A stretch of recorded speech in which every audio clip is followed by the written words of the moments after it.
Hi everyone, welcome to World of Clan Wars with stewiejp.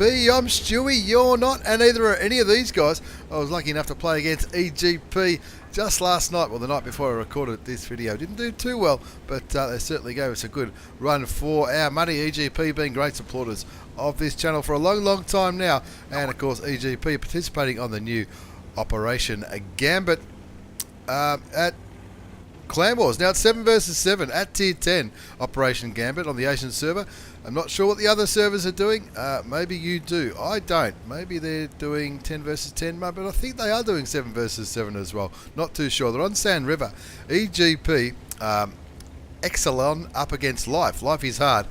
7 versus 7. You can see EGP have only brought 3 tanks into this battle, but because Fog of War is active, you can only see what tanks have been spotted. For those of you new to the channel, new to World of Tanks, when you play Clan Wars, whether it's like Operation Gambit 7 versus 7, or whether it's 15 versus 15, or 10 versus 10 at tier 8, it all works the same. The enemy team that you see on the right hand side in the corner don't come up unless they have been lit.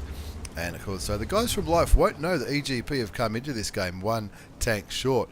EGP going pretty heavy, just 2 medium tanks, a Batchat 25T, and of course the Centurion Action X with 4 heavy tanks, the IS-4, IS-7, Super Conqueror, and the T-57 Heavy.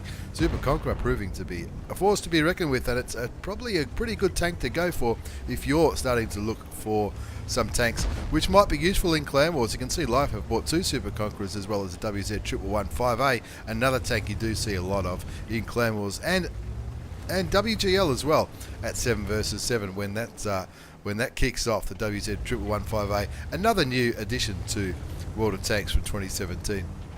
Okay, it's a little bit of patience is a virtue on Sand River at the moment. 5 of the Life tanks have been spotted by the EGP guys. Yamashiro in the IS-7 letting his teammate know, follow me, hold my beer, Jay Hummel, and the 2 Russian heavy tanks looking like they're going to consider going forward in the Sand River in the middle of this map. 2 enemy light tanks have been spotted. Sorry, I should say 3 or 4 enemy tanks have been spotted. One's a medium, the Batchat 25T, and the 2 WZ115As and the 2 Super Conquerors last spotted here in the middle of the map. Yamashiro leading the charge in the IS-7, and why wouldn't he? The IS-7 nice and quick. It's got a very well-rounded turret. Have a look at that turret. Very well-rounded indeed. And you can bounce shells all day long here. Yamashiro not getting not loading APCR rounds, which is unusual in a Clan Wars battle. Generally in Clan Wars you see people loading APCR rounds all day long. 490 damage, 303 penetration. He thinks the 250 penetration should be enough. It looks like he's planning to flank these Super Conquerors. He's just been spotted. His 6th sense has gone off. He's looking towards that British heavy tank, and yep, armor piercing certainly is enough to get through the side of the turret of the Super Conqueror. That Super Conqueror caught out of position a little bit. The Centurion Action X goes down to the Stritzwagen 103B. That's up on the other side of the map. Shoots again into the bottom of the Super Conqueror's lower plate by the looks of it. Bounces the return shot. That brings his damage up to 1,035, 800 damage block. Looking towards that Stritzwagen 103B.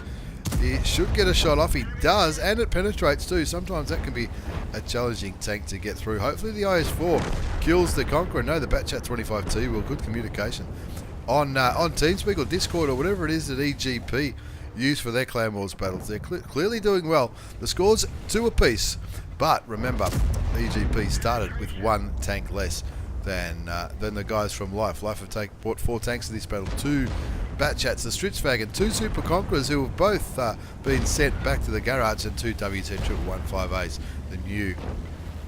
the new Chinese heavy tank, the ones that you see so much. If you watch WGL, you'll see there's a hell of a lot of those WZ115As. I think it's probably got a good mix of speed, firepower, and armor. As the T-57 Heavy, the autoloader goes down, Yamashiro can see a numerical advantage is not what we want the enemy to have, so he shoots and kills the Batchat 25T, the auto-loading French medium tank. There's still 2 more tanks up here to look at. The Stritzwagen goes down to the Super Conqueror, and you can see looking at the WZ115A, didn't bounce that shot. 2,785 damage done, plus some assisted because he tracked that WZ as well as put some damage into him. And you can see that Super Conqueror has now got side shots or rear shots into the WZ, picks up the kill, gets rid of beast friends, That's LV, I don't know how you pronounce the bloke who's playing the Super Conqueror's name, but he's certainly having a good game. Yamashiro unlucky not to penetrate that shot, but Jay Hummel picks up that kill. 6-3 the score now, just a bat chat left, and that bat chat on 332 hit points. He's auto-aimed his shot. That's his second kill for Yamashiro, and he'd be pretty happy with that result on Sand River.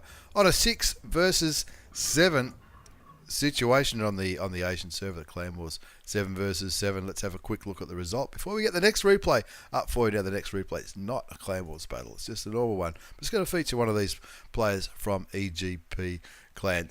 Clan Wars 7 life versus 6 EGP, and EGP certainly did the job there.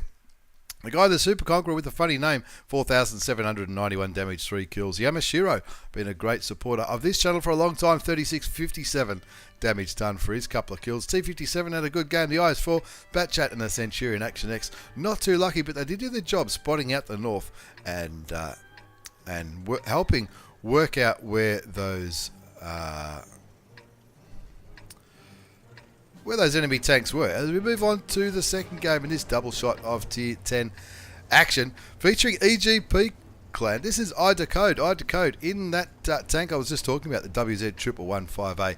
Now, like I said, if you are watching WGL, you will see a lot of this new Chinese heavy tank. And let's have a look at the gun. 130mm gun, not too bad for a heavy tank. 490 alpha damage, 250 penetration. With standard rounds, 340 with the heat rounds, which is premium ammunition in this tank. And of course there's a high explosive option, 640 damage for the high explosive action. That's an extra 150 hit points, but 65 penetration. So the penetration, as usual, suffers a little bit on with the HE rounds. iDecode from EGP looking towards that M41 Walker Bulldog, and you'll think, if I can get a shot into there, it'll be pretty close to being gone. But the E4 picks up the kill. Clearly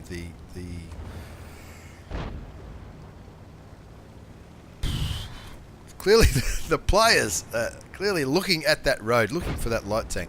And of course on Lakeville, you send a light tank down the road. Whichever light tank doesn't get spotted ends up having a good game, I guess you could say that. Like if you can get down here where that Hawk 12 is, guarantee that if that Hawk 12 survives, he will have a good game, because he'll spot whatever enemy tanks play around in the southeast. And of course iDecode in the WZ115A, heading straight for the city, which is the right thing to do in this. It's only 3 tier 10s on each team. And of course 3 tier 10s, Centurion Action X is with him, going for where the objective is, which is that white flag.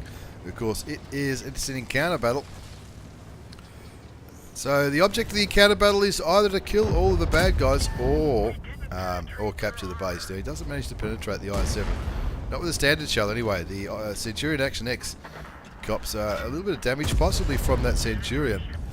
iDecode puts the shell into the Tier 9 Swedish auto-loading heavy tank, bounces the return shot, and that Centurion Action X really needs to find somewhere else to go. Unfortunately, iDecode doesn't get a second shot into that Emil. He bounces, but luckily enough he bounces a return shell, so he's still on full health, still on 2200 hit points. And you can see it's got a pretty good gun, and I knew, as soon as I said it's got a pretty good gun, I knew he would bounce a shot, but don't worry, we will get there. He's bouncing return shells as well, which I guess is important, having a good presence. In the east, puts another shot into the IS-7. He clearly beat him on the reload and got another shot into his drive wheel to keep him tracked. Does it again, bounces the IS-7 shell. Now this is standard rounds. He's not using heat or premium ammunition or anything like that. He's just looking at keeping that tank tracked and chipping away at the health. Bounces the IS-7 again, brings his damage blocked up to 2,110, and it looks like that IS-7 finally repaired his tracks and got the hell out of there. But it doesn't matter, because iDecode's picked up his first kill, gotten rid of one of the 3 tier 10 tanks on the enemy team. Just 2 tier 10 tanks left, but he'll certainly be looking at that baby Batchat who's running away like a scared little girl. Shoots and kills the Emil too at tier 9, the auto-loading Swedish heavy tank. He looked like he might have been on the reload when that happened. Always a bit of a risk. Did I just dribble? Not sure. Always a bit of a risk when you're in any kind of auto-loading tank. You really need to have somewhere to kick back and relax as you reload. Tiger 2 goes down to the Emil. iDecode puts a shot into the Lorraine 40T. He's on 2 kills, 3,000 damage, 2,110 damage blocked. His team are capping, which puts iDecode in a perfect position. The enemy team, only one tank's capping, and it's the Batchat TAP, the baby Batchat, who is on, he's on full health, so I'm not really sure why he's capping when they're winning 5-3, but having someone on the cap is going to sort of force these guys to move straight back into iDecode's big, reliable Chinese gun. He's on 3 kills, 3,251 damage. He's looking for the Rheinmetall. He shoots. I don't know what he shot then. I have no idea what he shot, but I don't know. Rams him for a little bit. Switches to high explosive ammunition. Gets 612 for that one. That's what I was talking about. If you aim at something with no armor, such as the turret of the Rheinmetall Borsig, you'll do very, very well indeed. That's 4 kills for iDecode as he switches back to standard ammunition. They've clearly got the East one in this game. The T95 all by himself, picking the map, saying, help me, it's just me down here, I can't do this. Hold my beer, please, help me. iDecode puts a shot into the Waffenträger Aufpanzer 4, the Tier 9 German tank destroyer. The one with a glass cannon looks like he's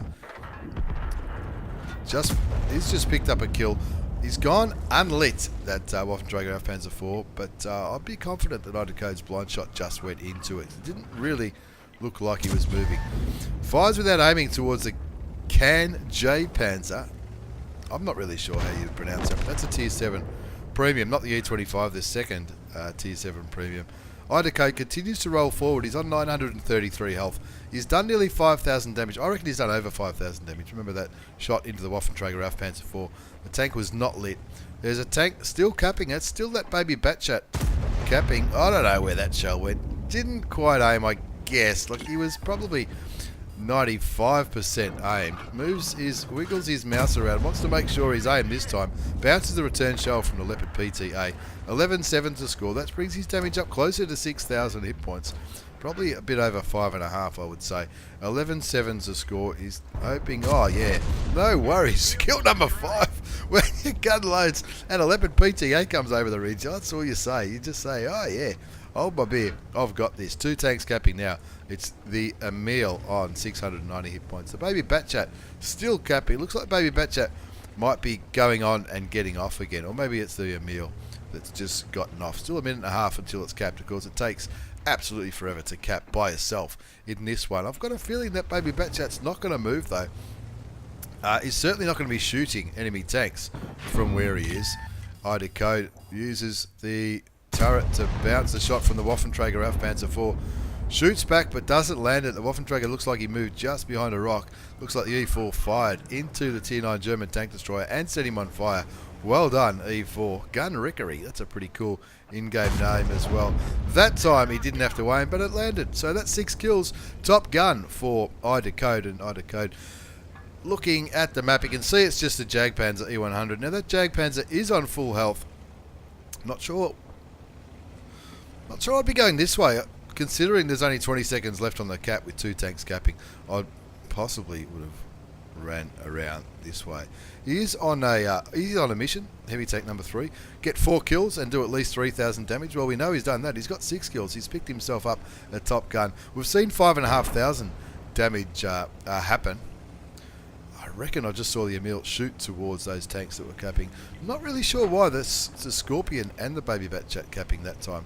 There was a lot of tanks getting on the cap and then leaving the cap in that game, which is a little bit weird, but let's not take anything away from iDecode from EGP Clan, who had an absolute perler in the WZ111 5A, an Ace Tanker Mastery Badge, the Bruiser Medal, Duelist, Fire for Effect and Shell Proof, Steel Wall, High Caliber, and of course the Top Gun. He well and truly carried the shit out of that one. 5,557 hit points of damage. Maybe that blind shot didn't go through.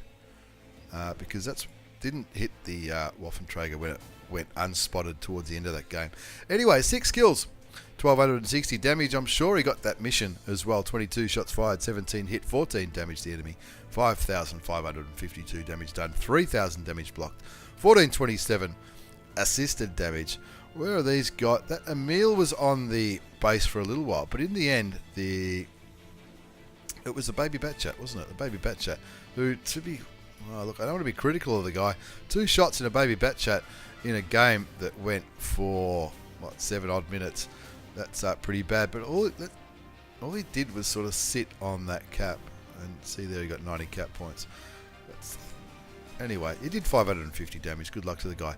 iDecode made nearly 87,000 credits. That's with a premium account and with the personal reserves running. It's in that 7.5 minute game. Not a bad ace at all. So there you have it. Clan Wars, Operation Gambit on the Asian server featuring EGP clan on Sand River and my old mate iDecode in the WZ11150. One of the tanks that I would expect to see a little bit more of in Clan Wars and any other tier 10 kind of thing, shaping up to be a pretty handy tank. Once again, thanks for the replays, lads. Thanks for watching, everyone. If you want to check us out on Facebook, Twitch, and all that jazz, it's all down there somewhere. Thank you very much. Have a good night. Take care, and see you all next time.